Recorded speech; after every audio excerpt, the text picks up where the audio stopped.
Good morning to all students. Today we discuss allium cepa. So first of all, we know about what is allium cepa, what are the utilized in homeopathy,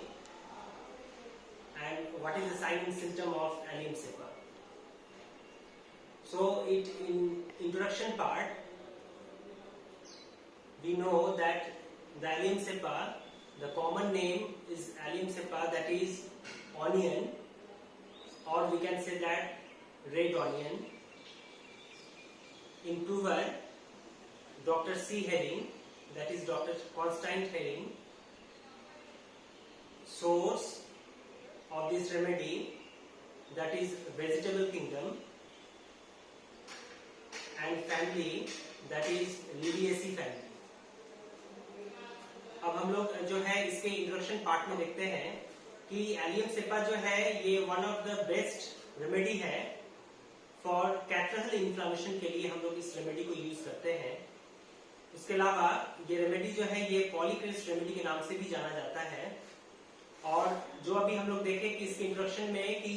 जो allium सेपा के prover है वो doctor C herring है, तो doctor C Hering ने इस remedy को introduce किया 15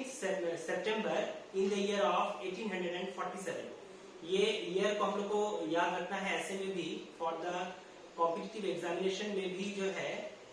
ये क्वेश्चन पूछा जाता है ऑब्जेक्टिव टाइप में। ये बहुत यूजफुल है ये डेट और ये ईयर कि एलियम सेपा का जो मेडिसिन है ये सबसे पहले जो है इंट्रोड्यूस 15 सितंबर 1847 में जो है ये रेमेडी को जो है ये इंट्रोड्यूस किया गया थ्रू वर्ल्ड वाइड। और अगर हम लोग इस रेमेडी में जो एलियम सेपा है इसको अगर थोड़ा ब्रीफ में अगर हम लोग देखते हैं तो डॉक्टर सी हेरिंग सर ने जो है ये 16 हर अलग अलग हेल्दी ह्यूमन बींग्स पे जो है उन्होंने ये यूज किया इनका, और उनमें जो है कुछ चेंजिंग देखा गया। मोर और लेस 500 सिम्टम जो है उन्होंने ऑब्जर्व किया eight the time of proving, जो कि एलियम सेपा में दिया गया है। इसके साथ साथ हम लोग ये भी देखते हैं कि एलियम सेपा को जो है as a Indian common name या कॉमनली हम लोग उसको इन हिंदी में प्याज के नाम से जानते हैं। और ये वही एलियम सेपा है जो कि डोमेस्टिक पर्पस में जो है हम लोग इसको रेगुलरली जो है इसको यूज करते हैं। उसके अलावा हम लोग इसमें ये भी देख रहे हैं कि ये जो एलियम सेपा है इन आयुर्वेदिक मोड ऑफ ट्रीटमेंट में या आयुर्वेदा जो है ये एट ए लॉन्ग टाइम से जो है ये यूटिलाइज करते हैं पेशेंट पे, जो इसके इंट्रोडक्शन पार्ट में दिया गया है। उसके अलावा हम लोग इसमें ये भी देख रहे हैं कि अगर हैबिटेट का बात करते हैं कि इसका हैबिटेट क्या है, तो ये वर्ल्ड वाइड या थ्रू ऑल ओवर कंट्री में, ऑल ओवर वर्ल्ड में जो है ये अवेलेबल है और हम लोग इसको डोमेस्टिक पर्पस में यूज करते हैं। उसके अलावा अगर हम लोग इसके प्लांट के कैरेक्टर में देखते हैं तो इसका प्लांट जो है ये एनुअल प्लांट है और ये कल्टीवेटेड या ग्रोइंग जो है वो इजली हर जगह ये अवेलेबल है या ग्रोइंग इसका होता है। उसके अलावा अगर हम लोग इसके ऑनियन के शेप एंड साइज के विषय में बात करते हैं कि उसका नेचर कैरेक्टर क्या है या आउटलुकिंग क्या है, तो हम लोग को मालूम है कि इसका जो ऑनियन है ये राउंडेड शेप होता है या ओवल शेप में अवेलेबल है। इसके अलावा हम लोग इसमें ये भी देख रहे हैं या जो इसमें बताया गया है कि it is an annual plant cultivated throughout our country during the winter season for food. इसके अलावा it is a small vegetable plant with rounded bulb. इसका जो बल्ब है वो जो है राउंडेड बल्ब रहेगा और बहुत सारा जो है rounded bulb of many concentric quotes that is covering. एक प्याज को हम लोग लेते हैं और उसको देखते हैं कि बहुत सारा कवरिंग जो है उसका एक लेयर रहता है, उस टाइप का एक जो लुकिंग होगा या उस टाइप का लुकिंग में जो है अवेलेबल है ऑनियन, जो इसमें बताया गया है। उसके अलावा अगर हम लोग इसके मदर टिंचर में बात करते हैं कि how to prepare mother tincture in allium cepa, तो एलियम सेपा जो है जनरली इसका जो मदर टिंचर हम लोग प्रिपरेशन करेंगे वो फ्रेश रेड बल्ब से हम लोग इसको प्रिपरेशन करते हैं। नेक्स्ट है कि हम लोग अगर इसको पोटेंटाइज में अगर यूज करते हैं या पोटेंटाइजेशन में अगर यूज करते हैं, जो कि 30-200 में अवेलेबल है, तो इसमें जो है कैथरेनल इन्फ्लामेशन में बहुत अच्छा रोल है। हम लोग को मालूम है कि एलियम सेपा ये वही रेमेडी है जो one of the best remedy for catarrhal inflammation. Catarrhal inflammation के लिए हम लोग मेडिसिन को जो है यूज करते हैं। नेक्स्ट है, अगर हम लोग इसके स्पेयर ऑफ एक्शन के विषय में बात करते हैं या मेडिसिनल एक्शन के विषय में बात करते हैं, तो जितना भी म्यूकस आउटलेट्स है उसमें जो है इस मेडिसिन का बहुत अच्छा रोल है। इसके अलावा कंजक्टाइवा में भी जो है हम लोग एलियम सेपा को यूज करते हैं, as well as respiratory infection हो या कफ एंड कोराइजा में भी हम लोग एलियम सेपा को यूज करते हैं।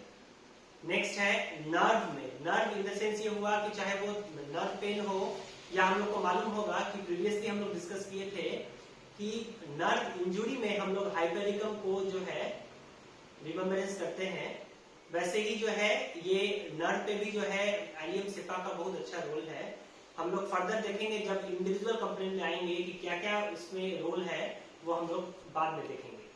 तब तक के लिए जो है इसके कॉन्स्टिट्यूशन लेवल पे देखते हैं,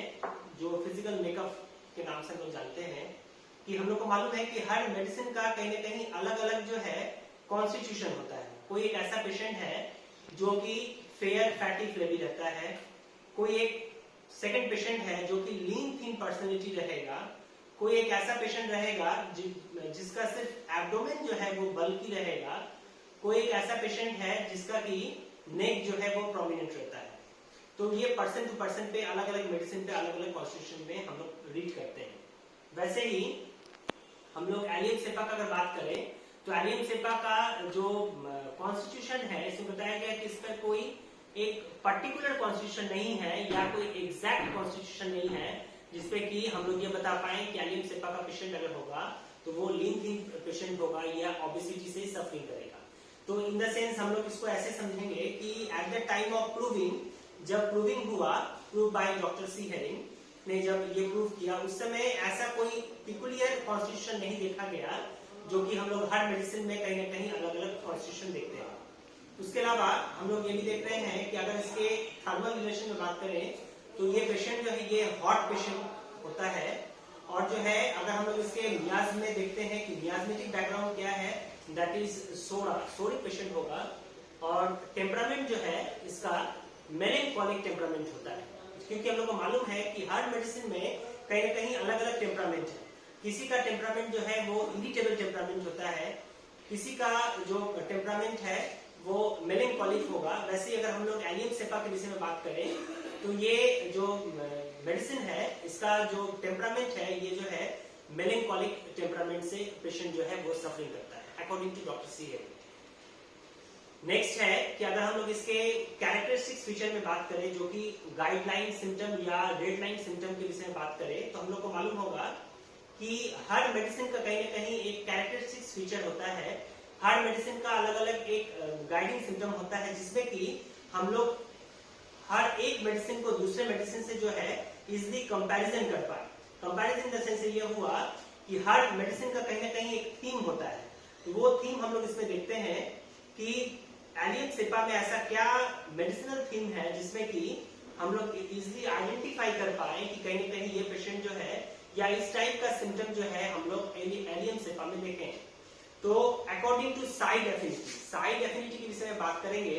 तो हम लोग को मालूम है कि हर मेडिसिन में कहीं ना कहीं अलग अलग एक साइड एफिनिटी होता है। जैसे कि कोई मेडिसिन है जिसका इनिशियल या ओरिजिनेशन जो है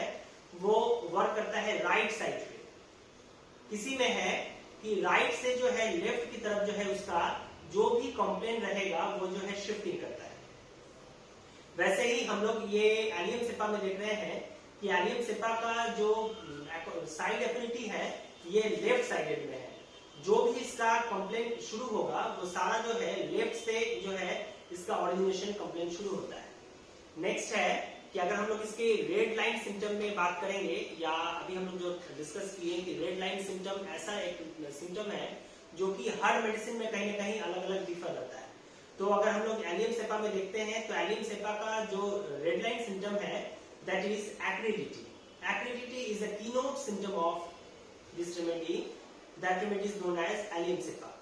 एक्रिडिटी जो है इसमें बहुत ज्यादा है एलियम सेपा में, जो कि हम लोग अलग अलग मेडिसिन में भी कुछ है, लेकिन प्रोमिनेंट जो है एलियम सेपा में अभी हम लोग देख रहे हैं। तो एलियम सेपा का जो एक्रिडिटी है ये जो है इसका रेड लाइन सिम्टम या कीनोट सिम्टम। नेक्स्ट हम लोग बात करेंगे जो कि नेक्स्ट कैरेक्टरिस्टिक फीचर है कि अभी हम लोग स्पेयर ऑफ एक्शन में देखें कि जितने भी म्यूकस आउटलेट्स है उसमें भी जो है इसका इस रेमेडी का बहुत अच्छा एक्शन है, या इसका डिस्चार्ज पे, डिस्चार्ज इन द सेंस ये हुआ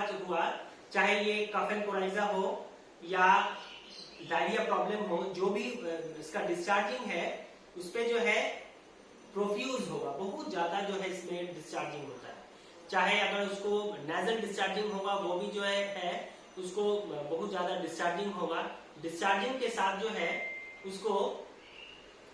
इरिटेटिंग या जो है कैटरल रहेगा, या हम लोग कहेंगे उसको ये एक्रिडिटी, छिल जाने टाइप का जो है एक डिस्चार्जिंग इसमें प्रेजेंट रहता है। नेक्स्ट है कि अगर हम लोग इसमें क्योंकि हम लोग को मालूम है कि हर मेडिसिन में कहीं ना कहीं desire, aversion as well as craving रहता है। Desire that is like, craving मतलब जो कि अगर हमको वो चीज नहीं मिले जिसका हमको क्रेविंग है, चाह है,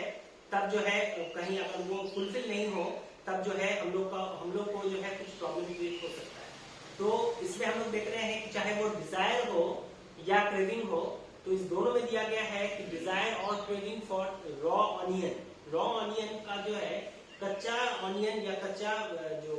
प्याज होता है उसका बहुत ज्यादा जो है उसमें डिजायर या क्रेविंग रहता है पेशेंट को, एलियम सेपा। नेक्स्ट है कि अगर हम लोग इसके पेन के विषय में बात करें, चाहे वो एब्डोमिनल पेन हो या हेडेक पेन हो, जो भी पेन हो, तो पेन का कैरेक्टर जो है थ्रेड लाइक पेन होगा। Thread like pain in the sense ये हुआ कि उस टाइप का पेन जो कि लगेगा कि कोई एक थ्रेड से, रस्सी से जो है बांध दिया है, उस टाइप का एक पेन का सेंसेशन फीलिंग होगा। हम लोग बहुत बार अलग अलग थ्रेड ये पेन का सेंसेशन देखते हैं, पेन का कैरेक्टर देखते हैं। किसी पेन का कैरेक्टर रहता है कि वो ब्रस्टिंग टाइप ऑफ पेन रहता है जस्ट लाइक बेलाडोना, किसी में रहेगा कंजेस्टिव टाइप ऑफ पेन, वो भी जो है बेलाडोना में है, किसी में जो है लैसरेटिंग टाइप ऑफ पेन रहेगा। तो हर पेशेंट में अलग अलग पेन का, हर मेडिसिन में अलग अलग पेन का जो है एक कैरेक्टर डेवलप करता है, जो कि हम लोग डिफरेंशिएट में देखते हैं, या अलग अलग जब मेडिसिन पढ़ते हैं तब हम लोग को मालूम चलता है कि अलग अलग में जो है और क्या क्या पेन का कैरेक्टर दिया हुआ है। नेक्स्ट है कि अगर हम लोग इसके एग्रावेशन और एम्बुलेशन में देखते हैं, चाहे ये हेडेक कंप्लेन हो या कफ एंड कोराइजा हो या कोई अलग और भी कोई प्रॉब्लम हो, तो उसमें हम लोग देखते हैं कि ये पेशेंट को जो है अगर वो वार्म एटमॉस्फेयर में रहता है या वार्म इन्वायरमेंट में रहेगा या वार्म एयर से अगर वो बार बार एक्सपोज होता है, तो कहीं ना कहीं उसका प्रॉब्लम जो है वो वर्स कंडीशन हो जाता है, दैट इज एग्रावेशन। और अगर हम लोग इसको रिलीफ में देखते हैं कि उस पेशेंट को रिलीफ कैसे मिलता है, तो अगर वो वाइल ओपन एयर या कॉन्टेक्टिंग इन ओपन एयर में अगर रहेगा तब उसको रिलीफ मिलेगा। लेकिन उसके साथ इसमें ये भी देखते हैं कि कोई पेशेंट अगर ओपन एयर में है और ओपन एयर में उसको रिलीफ मिल रहा है, जस्ट फॉर सम टाइम के बाद जो है अगर वो फिर रिबैक करता है वार्म एयर में या कोई एक ऐसा एटमॉस्फेयर या ऐसा कोई एक रूम जो कि पैक्ड रहे, तब जो है कहीं ना कहीं उसका कंप्लेन जो है वो एग्रावेटेड हो जाएगा। इन द सेंस ये हुआ कि कोई एक ऐसा पेशेंट है जो कि एलियम सेपा का है और वो ओपन एयर में उसको रिलीफ मिल रहा है, चाहे वो कफ एंड कोराइजा हो या हेडेक हो, लेकिन अगर वो फिर जो है बैक कर जाता है वार्म रूम में, तो उसका कंप्लेन जो है वो एग्रावेटेड हो जाता है। ठीक है। नेक्स्ट है that is elements from. Her medicine में कहीं ना कहीं एक एलिमेंट्स फ्रॉम का जो है एक ये टॉपिक मेंशन रहता है, हेडिंग मेंशन रहेगा कि और क्या क्या वजह हो सकता है जिसमें कि प्रॉब्लम क्रिएट हो सकता है, जो कि हम लोग पॉजिटिव बैकग्राउंड के नाम से या हम लोग उसको देखते हैं क्या पॉजिटिव है। तो इसमें हम लोग देखेंगे कि any type of dry damp west wind, मतलब कि कोई एक ऐसा एक्सपोज उसको हो जाए जो कि कहीं ना कहीं वो डैम्प एरिया में है और बार बार वो जो है उस एयर के कांटेक्ट में जा रहा है। North west wind according to side में हम लोग देखते हैं कि किसी का जो है साउथ वेस्ट विंड से अगर हवा चलेगा तब जो है कंप्लेन बढ़ता है, किसी का है नॉर्थ वेस्ट विंड से अगर ये वेविंग होगा तब जो है उसका कंप्लेन एग्रावेशन होगा। तो वो अलग अलग का जो है विंड के एक्सपोजर के लिए हम लोग बात करते हैं। वैसे ही हम लोग अगर इसमें देखते हैं कि डैम्प बेसमेंट में हो या जो है एनी टाइप ऑफ टेकिंग सलाद खाने के बाद अगर किसी को प्रॉब्लम क्रिएट होता है, चाहे वो कफ एंड कोराइजा हो या हेडेक होता है, तब हम लोग जो है ये एलियम सेपा के विषय में सोच सकते हैं। उसके अलावा टेकिंग कुकुम्बर लेने से भी जो है हम लोग देखते हैं कि एलियम सेपा के पेशेंट को जो है कहीं ना कहीं ये कंप्लेन एग्रावेटेड होता है, या इसके कॉज में या एलिमेंट्स फॉर्म में दिया गया है कि any type of taking cucumber हो या सलाद मटेरियल हो, कुछ भी खाना खाए तब जो है सलाद में उसको प्रॉब्लम क्रिएट होगा। नेक्स्ट हम लोग देखेंगे एज पर कंपैरिजन, जो अभी हम लोग डैम्प के विषय में बात की या डैम्प बेसमेंट के विषय में बात की है, कि हम लोग को मालूम होगा कि not for only the allium cepa, there are so many remedy जो कि डैम्प बेसमेंट के कांटेक्ट में या इन्वॉल्वमेंट में अगर रहते हैं तभी जो है कहीं ना कहीं उसको कंप्लेन उसका एग्रावेटेड होता है। जैसे हम लोग देखते हैं कि रस्टक्स का चाहे जॉइंट्स कंप्लेन हो या ये फिब्रिश कंप्लेन हो या जो है बॉडी एक होता है, जो भी होगा कहीं ना कहीं अगर वो डैम्प बेसमेंट में है या डैम्प में अगर वो रेसिस्ट कर रहा है, रह रहा है, या उसका घर अगर है या कोई एक ऐसा लोकेशन है जहां पे वो जॉब सेक्टर में गया है, तो उसका कंप्लेन जो है वो एग्रावेटेड हो जाता है। वैसे ही हम लोग इस एलियन सेपा में भी देख रहे हैं कि डैम्प बेसमेंट में हो या जो है नॉर्थ वेस्ट विंड हो या कोई ऐसा डैम्प एरिया उसमें से बार बार वो एक्सपोज कर रहा है, तब भी जो है कहीं ना कहीं उसका मोड ऑफ कॉम्प्लिकेशन जो है वो एग्रावेटेड हो जाता है। तो ये जो है अभी तक हम लोग इसके इंट्रोडक्शन पार्ट में देखे, और जो है इसके कैरेक्टरिस्टिक्स फीचर या गाइडिंग सिम्टम में अभी तक जो है हम लोग ये ऑब्जर्व किए। फिर हम लोग जो है नेक्स्ट क्लास में जब नेक्स्ट लेक्चर होगा तब हम लोग इसके आगे कंटिन्यूशन करेंगे, चाहे इसके इंडिविजुअल कॉम्प्लिकेशन में हो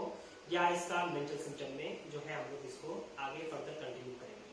आज तक का जो ये लेक्चर है ये यहीं पे हम लोग इसको